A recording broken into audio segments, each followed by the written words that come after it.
Donc, vous avez votre bloc qui est sélectionné avec la flèche noire, et vous êtes en train de modifier tous les caractères qui sont dans le bloc, y compris ceux qui sont masqués, parce que c'est vrai qu'à force d'agrandir, là, le texte, l'interlignage, etc., forcément, il y a du texte qui est passé en excès. Le bloc n'était pas assez grand pour tout contenir. Donc, vous allez modifier la taille ici du caractère.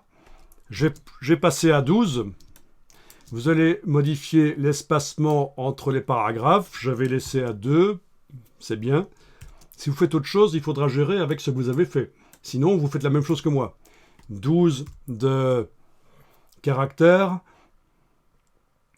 Au niveau de l'espace entre paragraphes, j'ai mis 2.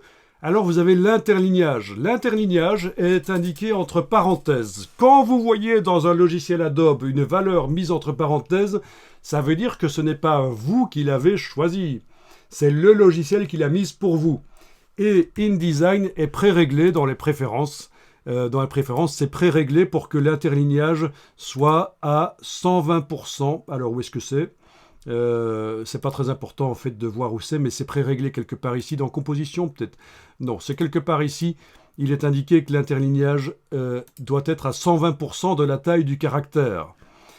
C'est par défaut comme ça. Donc, dans le cas d'un caractère que j'ai mis à 12.14,4, c'est 120% de 12, tout simplement.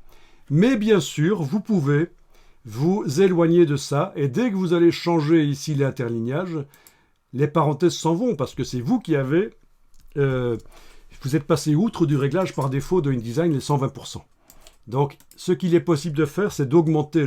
Par exemple, si on passe à 16, vous avez évidemment plus d'espace entre les lignes, et ça augmente la facilité de lecture. Dans le cas d'un document, dans le cas de tout document, ça peut être intéressant si on ne vous impose pas de mettre énormément de texte sur peu de pages. Faites ça, augmentez l'interlignage. Le document a l'air plus aéré, ça a plus de classe que d'être simplement avec un interlignage à 120%. Alors, autre chose qui est extrêmement important, et ça c'est vraiment, il faut être hyper attentif parce que c'est une des choses les plus importantes que je vais dire pendant la formation. Que ce soit dans Photoshop, Illustrator ou InDesign, quand vous travaillez du texte, à moins que on vous dise de faire autrement.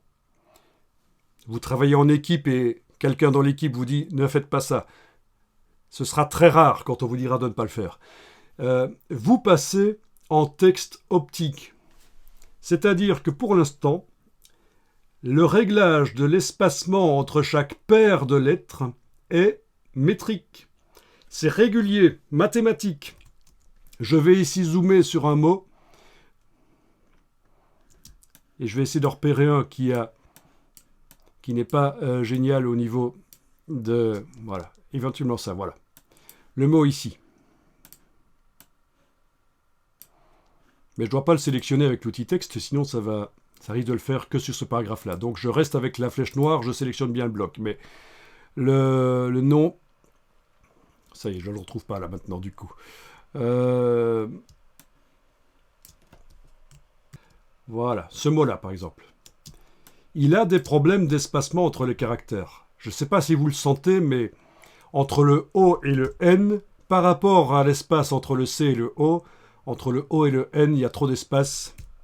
Entre le S et le E aussi, voilà. Donc c'est pas génial, parce que c'est un alignement mathématique des caractères, de l'espace entre les caractères. Alors, vous avez toujours votre bloc qui est sélectionné avec la flèche noire. Vous allez passer en optique à la place de métrique. Et vous allez tout de suite voir que dans tout le bloc, je ne vais pas le voir parce que je suis en zoom avant, mais vous, si vous êtes en zoom arrière, vous allez le voir. Dans tout le bloc, ça va changer un peu. J'y vais. Voilà. Et alors maintenant, en principe, le mot est mieux écrit. Il y a moins d'effet de trou entre les lettres. Et il fait plus bloc. Ah, pourquoi n'est-il pas par défaut? Bonne question. Il faudrait que je me renseigne pour voir pourquoi il n'est pas par défaut, en effet. Le problème de ça, et c'est pour ça que parfois, dans certaines boîtes, dans certaines entreprises, on vous dira de ne pas utiliser l'alignement optique, c'est que si vous modifiez le texte quelque part dans un long document en flux continu, le texte coule d'une page à l'autre. Si vous modifiez le document à un endroit, si vous enlevez du texte, ben forcément le texte qui suit remonte. Ça, il n'y a pas de problème. Mais ça peut aussi avoir une influence sur le texte avant, dans le flux de texte. Le fait de modifier, d'être en optique, ça peut avoir une influence sur l'endroit avant, l'endroit où vous avez modifié en fait. Les endroits avant l'endroit où vous avez modifié. C'est pour ça que dans certaines boîtes, on vous dira n'utilisez pas l'optique parce que on a déjà vérifié le texte avant ce paragraphe-là, on a vérifié la typo, que tout est correct au niveau de la position des mots. Donc on n'a pas envie que, en modifiant la suite du texte, ça modifie ce qu'il y a avant. Mais franchement, c'est très rare. La plupart du temps, il faut enclencher ça.